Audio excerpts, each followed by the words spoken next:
राम कृष्ण हरी विठ्ठल केशवा, राम कृष्ण हरी विठ्ठल केशवा, राम कृष्ण हरी विठ्ठल केशवा, राम कृष्ण हरी विठ्ठल केशवा, राम कृष्ण हरी विठ्ठल केशवा, राम कृष्ण हरी विठ्ठल केशवा, राम कृष्ण हरी विठ्ठल केशवा, राम कृष्ण हरी विठ्ठल केशवा.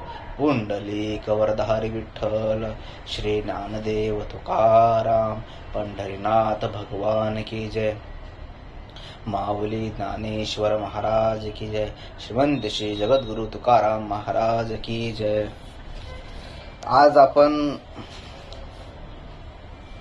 श्लोक क्रमांक 31 ते 47 आज आपण या श्लोकावर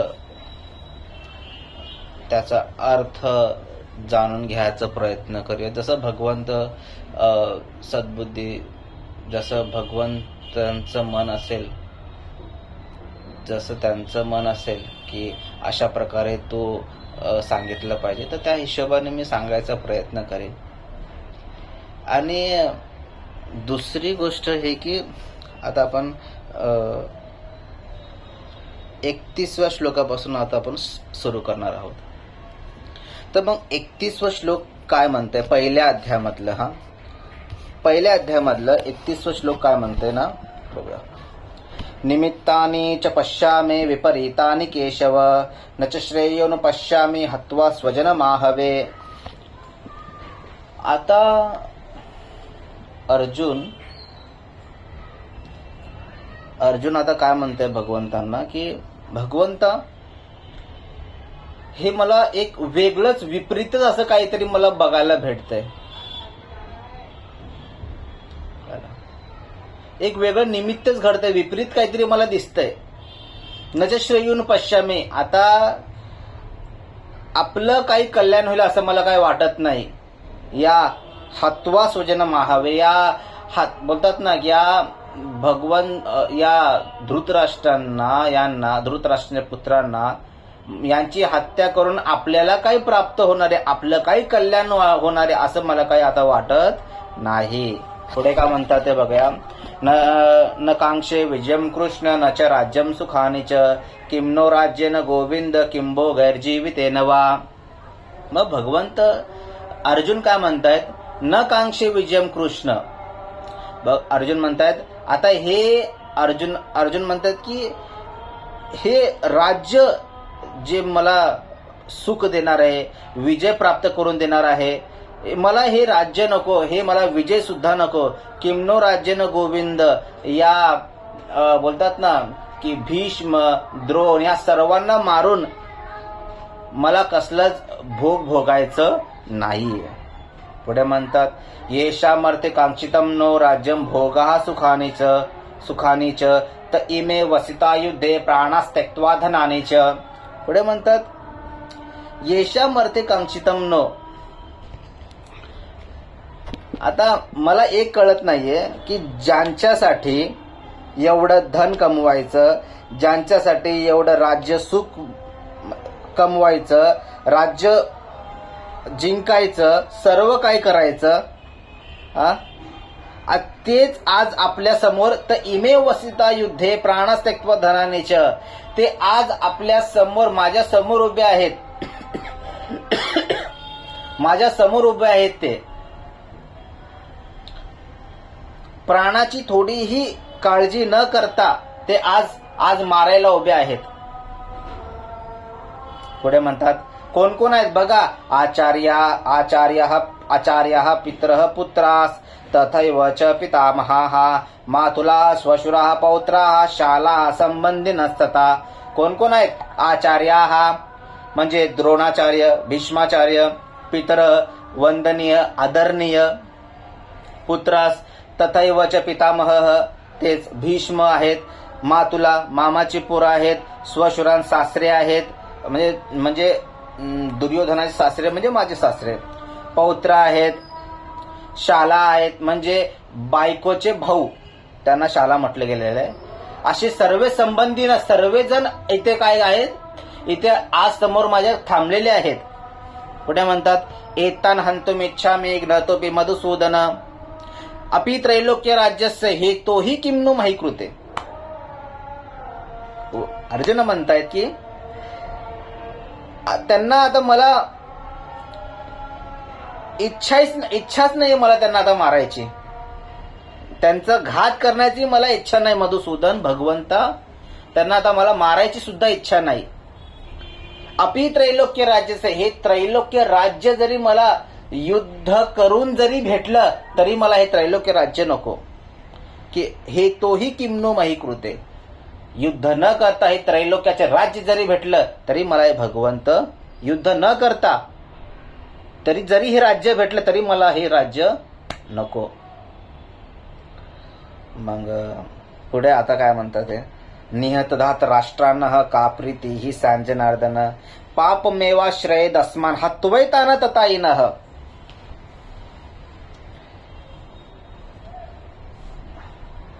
धृतराष्ट्रांच्या पुत्रांची हत्या केल्यानंतर कसलं बोलतात ना, कसली प्रीती, कसलं प्रेम, त्यांना मारून कशा प्रकारचं प्रेम प्राप्त होणार आहे. उलट आपल्याच अंगावर पापमेवाश्रयेद अस्मान अत्वैतान तताईनः, आपल्या अंगावर पापच पडणार आहे. कळलं? मला माहितीये त्यांनी भीमाला विषाचे लाडू खाऊ घातले होते. मला माहिती अक्षरगृहात जाळण्याचा प्रयत्न केला होता, वनवासाला पाठवलं होतं, मला सर्व माहितीये. पण आता या क्षणाला मला त्यांना मारून माझ्या अंगावर पाप, माझ्या पदरात पाप टाकून घ्यायचं नाही. पुढे म्हणतात तस्मान्नार्हा वयम हंतुम धात राष्ट्रांसो बांधवान स्वजनम ही कथम हत्वा सुखीनः श्याम माधव. हाताताईने मला त्यांना मारायचं नाहीये. कळलं का? हाताताईने त्यांना मला मारायचं नाहीये. कोणाला? धृतराष्ट्रांच्या पुत्रांना, जे स्वबांधवन आहेत ना. कोण स्वबांधवन? आधीच मी तुम्हाला सांगितलं, आचार्यान मातुलान भातृन पुत्रान पौत्रांचं किंसदा, या सर्वांना, या स्वबांधवांना मला काही करायचं नाही, मला मारायचं नाही. स्वजनम ही कथम हत्वा, स्वजनांना मारून कशा प्रकारचं सुखीनः श्याम माधव, कशा प्रकारचं सुख प्राप्त होईल भगवंत, कशा प्रकारचं सुख प्राप्त होणार नाही. मग पुढे काय म्हणतात, यद्यपेतेन पश्यन्ति लोभोपहत चेतसः कुलक्षय कृतम दोषम मित्र दोहेच पातकम. मग माहितीये मला, धृतराष्ट्रांच्या पुत्र जे आहेत, लोभानं त्यांची जी चित्त आहे ते आकृष्ट झालेलं आहे. कळालं का? मला माहितीये, पण त्यांना जर मी मारलं तर मला 2 दोष लागतील. काय? आताच्या ठिकाणी या श्लोकामध्ये काय म्हटलं गेलं आहे? कसला दोष लागेल?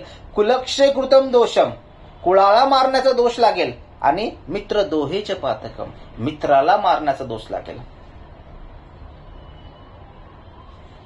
पुढे भगवंत काय, अर्जुन काय म्हणतायत, कथम न ज्ञेयम अस्माभिः पापदस्मानि वर्तितुम कुलक्षय कृतम दोषम प्रपश्यर्भिर जनार्दन. भगवंत मला एक गोष्ट सांगा, की आपल्याला माहितीये की त्यांना मारल्यानंतर आपल्याला काय लागेल? पाप लागेल. मग आपण पापदस्मानि वर्तितुम, आपण आपली जी मनस्थिती जी आता झालेली आहे त्यांना मारायची, आपण ते न करता आपण कुठेतरी वनात जाऊन नामस्मरण, चित्त एकाग्रता असं काही करू शकत नाही का? हे बघा, आता जर त्यांना आपण मारलं, कुलक्षे कुतम दोषम, कुळाला मारण्याचा दोष लागेल, हे आपल्या डोळ्याने दिसतंय, तरी आपण का प्रवृत्त होतोय? पुढे म्हणतात, कुलक्षे प्रणश्यन्ति कुलधर्माः सनातनाः धर्मे नष्टे कुलम कृष्ण म धर्मो भीभवत्युत.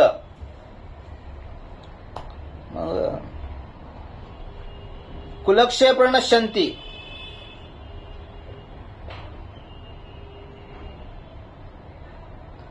कुळाचा काय होईल? कुळच पूर्ण नष्ट होईल. जर सर्वांना जर आपण युद्धात मारून टाकलं, कुळ नष्ट होईल. जे कुलधर्म आहे, जे सनातन आहे, चिरकाळ टिकणारा आहे, जे धर्म, ते पूर्ण नष्ट होऊन जाईल. धर्मे नष्टे कुलम कृष्ण म धर्मो भीभवत्युत. मग एकदा का धर्म नष्ट झालं, मग काय होईल? अधर्माची सुरुवात होईल, अधर्म वाढवायला सुरुवात होईल. मग एकदा का अधर्म वाढलं, मग काय होईल हे पुढच्या श्लोकामध्ये सांगितले गेले आहे. अधर्मा भीभवात् कृष्ण प्रदुष्यन्ति कुलस्त्रियः स्त्रीषु दुष्टासु राष्ट्रय जायते वर्णसंकरः. एकदा का अधर्म वाढलं, युद्धामध्ये जर सर्वे जर मरून गेले, जर मेले सर्वे जर, मग अधर्म वाढेल. अधर्म वाढल्यानंतर काय होईल? प्रदुष्यन्ति कुलस्त्रिया, कुळातली जी स्त्रिया आहेत ते काय होतील? दूषित होतील.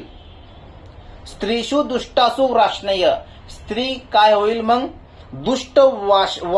दुष्ट वासनेला काय होईल? प्रवृत्त होईल. मग जायते वर्णसंकर, मग कोणीही कोणाची स्त्री उपभोगेल. हे बघा, एवढं अधर्म वाढलं तर काय काय होईल? पुढे काय सांगतायत? संकरो नरकायैव कुलघ्नानां कुलस्य च पतन्ति पितरो येषां लुप्तपिंडोदक क्रियाः.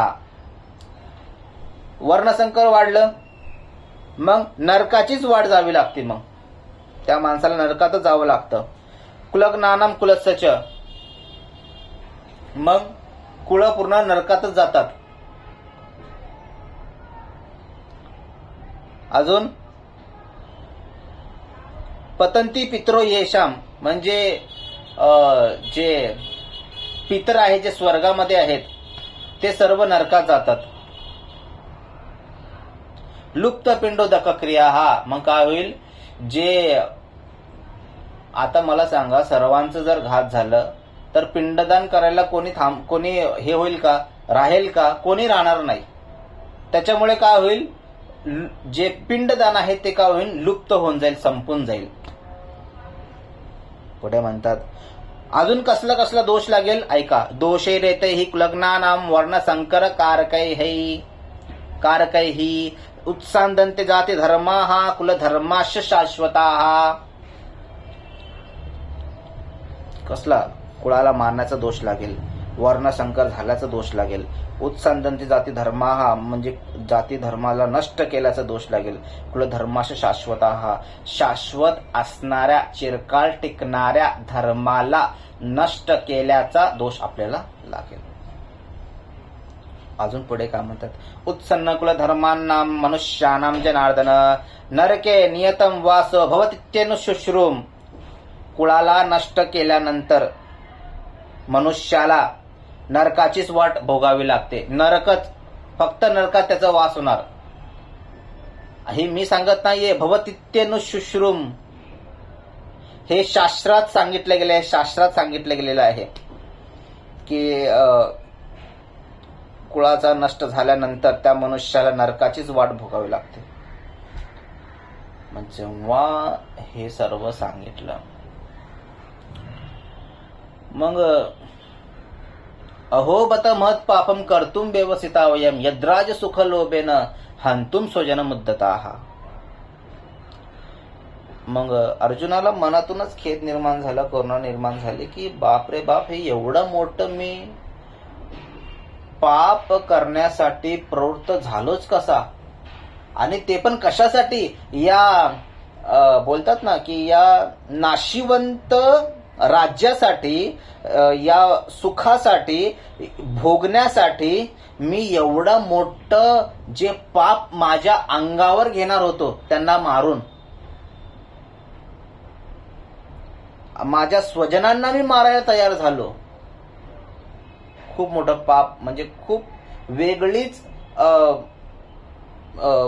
मनस्थिती तयार झाली होती. मला त्याचा पश्चाताप होतोय.